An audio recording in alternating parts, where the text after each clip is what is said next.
விலகி போனாலும் பர்வதங்கள் பேர்ந்து போனாலும் மலைகள் விலகி போனாலும் பர்வதங்கள் பேர்ந்து போனாலும் அவர் கிருபை அவர் இரக்கம் மாறாது எந்தன் வாழ்விலே. Shalom, praise the Lord. பிதாவாகிய தேவனாலும் நம்முடைய கர்த்தராகிய இயேசு கிறிஸ்துவினாலும் உங்களுக்கு கிருபையும் சமாதானமும் உண்டாவதாக. ஆமென். இந்த நாளிலே, அதாவது இந்த நாள்ல இருந்து ஒரு முக்கியமான தலைப்பில் தொடர்ச்சியாக நாம் ஆண்டுடைய வார்த்தைகளை நாம் தியானிக்க போகிறோம். இதை நீங்க இந்த மாசத்துக்குரிய வாக்குத்தத்தமாகவும் நீங்க எடுத்துக்கொள்ளலாம்.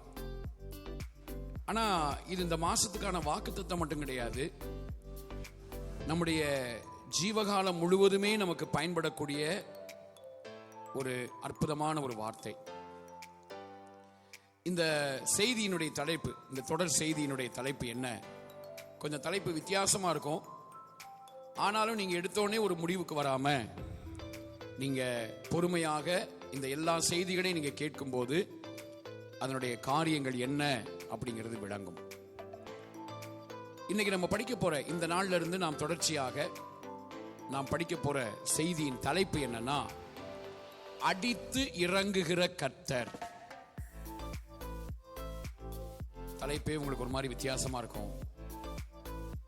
நம்ம ஆண்டவர் அடித்து அதுக்கப்புறம் தான் இறங்குவார். அடித்து இறங்குகிற கர்த்தர். சோ நாங்க ஞாயிற்றுக்கிழமை ஆராதனைகள்ல தேவன் அன்பாகவே இருக்கிறார் அப்படின்னு பிரசங்கம் பண்றதுனால நம்ம ஆண்டவருக்கு அடிக்கவே தெரியாது, ஐயோ பாவம் அவர் அடிக்கவே அவருக்கு தெரியாது போல அப்படின்னா நினைக்காதீங்க. அவர் அடிச்சார்னா நம்ம யாரும் தாங்க மாட்டோம். ஆனா நீங்களும் நானும் நினைக்கிற மாதிரி அவர் அடிக்கிறவர் கிடையாது. அதுதான் மேட்ரு. நம்முடைய ஆண்டவர் அடிப்பாரா? ஆமா, அடிப்பார். சோ அடித்து இறங்குகிற கர்த்தர், இதுதான் நம்ம கவனிக்கணும். அவர் எப்படி அடிக்கிறாரு, எப்படி இறங்குறாரு. இதற்கு ஆதாரமாக ஏசாயா 60ஆம் அதிகாரம் அதனுடைய 10வது வசனத்தை படிக்கும்போது, ஏசாயா 60ஆம் அதிகாரம் அதனுடைய 10வது வசனத்தை நம்ம வாசிக்கலாம். அந்நியரின் புத்திரர் உன் மதில்களை கட்டி அவளுடைய ராஜாக்கள் உன்னை சேவிப்பார்கள். என் கடும் கோபத்தினால் உன்னை அடித்தேன், ஆனாலும் என் கிருபையினால் உனக்கு இறங்கினேன். பாருங்க, ஆண்டவர் சொல்றாரு, என் கடும் கோபத்தினால் உன்னை அடித்தேன்,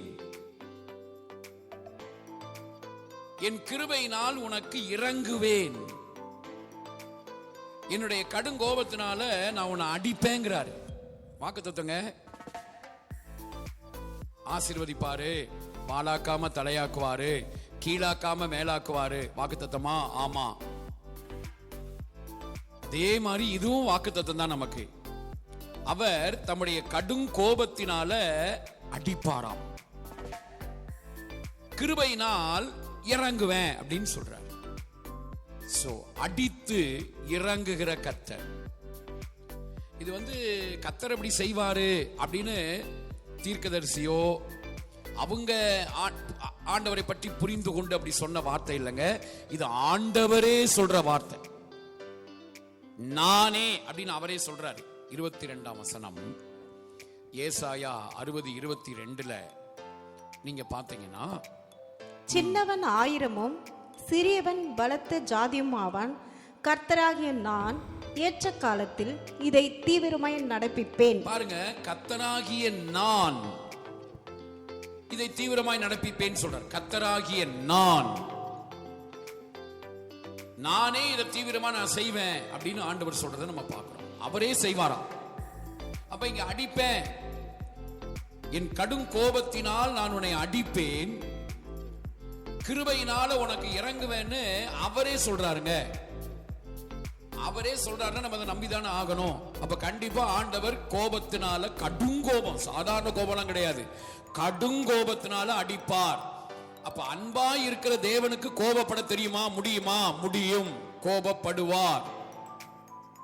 சாதாரண கோபம்லாம் இல்ல, கடுங்கோபம். சும்மாலாம் இல்லைங்க, கடுங்கோபம். ஆண்டவர் கடுங்கோபத்தினால, சாதாரண அடியெல்லாம் கிடையாது, அடினா அடி, அந்த மாதிரியான அடி அது.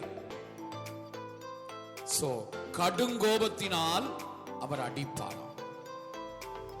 பாருங்க, அந்த ஏசாயா 60:22 கர்த்தராகிய நான் அப்படின்னு போட்டிருக்கு. ஹீப்ரு பைபிள்ல கர்த்தர், யாவே, யோத் ஹே வாவ் ஹே, யாவே, யோத் ஹே வாவ் ஹே, யாவே, கர்த்தர், இருக்கிறவர். அடிக்கிறவர் யாருன்னா இருக்கிறவர். என்னுடைய பார்வையில, நான் பைபிளை படிக்கிறதுக்கு நான் போட்டிருக்கிற கண்ணாடியில எனக்கு அது எப்படி தெரியுதுன்னா, அங்கே யாவேன்னு போட்டிருக்கிறதுல நான் திரியேக தேவனை பார்க்கிறேன். எப்படிங்க? ஆப் பிதா, ஆலேஃப் பேத். ஹீப்ரு படிக்கிறவங்களுக்கு தெரியும். ஆப், ஆலேஃப் பேத், இந்த ரெண்டு எழுத்து சேர்த்தா ஆப். பிதா, அப்பா. திருத்துவத்துல பிதாவாகிய தேவனை பார்க்கிறோம். அடுத்து பென், பெத் நுன் சோஃபித், பென். சோ குமாரன், பென் அப்படின்னா குமாரன் அர்த்தம். அடுத்தது மூணாவது அந்த வார்த்தை பாத்தீங்கன்னா ருவாஹ், ஆவியானவர். ரேஷ் வாவ் ஹெத், ருவாஹ். ஆப், பென், ருவாஹ். ஆப்னா பிதா, பென்னா குமாரன், ருவாஹ்னா ஆவியானவர். இந்த மூணு வார்த்தையினுடைய வேல்யூஸ நீங்க சிங்கிள் டிஜிட்ல போட்டு பாத்தீங்கன்னா, ஆர்டினல் சிங்கிள் டிஜிட்ல போடணும், கார்டினல் சிங்கிள் டிஜிட்ல போட்டு பாத்தீங்கன்னா, ஹீப்ரு படிக்கிறவங்களுக்கு தெரியும், நீங்க போட்டு பாருங்க, கரெக்டா 26 வரும். 26 26 வந்தா நமக்கு தெரியும் யாவே, யோத்ஹே வாவ்ஹே. அப்போ அடிக்கிறவர் ஒருத்தர் இல்லைங்க, 3 பேரும் சேர்ந்து அடிக்கிறாங்க. உங்களை என்னையும் கடுங்கோபத்தினால 3 பேரும் சேர்ந்து அடிக்கிறாங்க பிரதர், சிஸ்டர். ஒருத்தர் இல்ல, பிதா, குமாரன், பரிசுத்தாவியாகிய திரியேக தேவன், திருத்துவ தேவன் 3 பேரும் சேர்ந்து அடிக்கிறார்கள். ஓகே, இவ்விதமாக 3 பேரும் சேர்ந்து அடித்து அதுக்கப்புறமா இறங்குகிறார். வாக்கு தத்துவம் சொல்லி நல்ல வார்த்தை சொல்லக்கூடாதா? 3 பேர் சேர்ந்து அடிக்கிறாங்களாம். என்னையாது 3 பேரும் சேர்ந்து அடிக்கிறாங்க. அடித்து அதற்கு பின்பு கிருபையினாலே இறங்குவேன் அப்படின்னு சொல்றார்.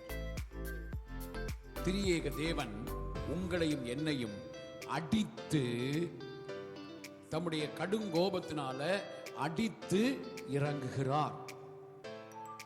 சோ அதனுடைய வெளிப்பாடாதான் யோவான் 2ஆம் அதிகாரம் 14, 15, 16 வசனங்களை நீங்க பாத்தீங்கன்னா, நம்முடைய ஆண்டவர் இயேசு ஒரு சாட்டையை பின்னி அடிக்கிறார்.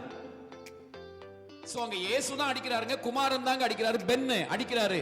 ஆனா அவருக்குள்ள பிதா இருக்கிறார், ஆவியானவர் இருக்கிறார். சோ 3 பேரும் சேர்ந்து அடி அடின்னு அடிக்கிறாங்க.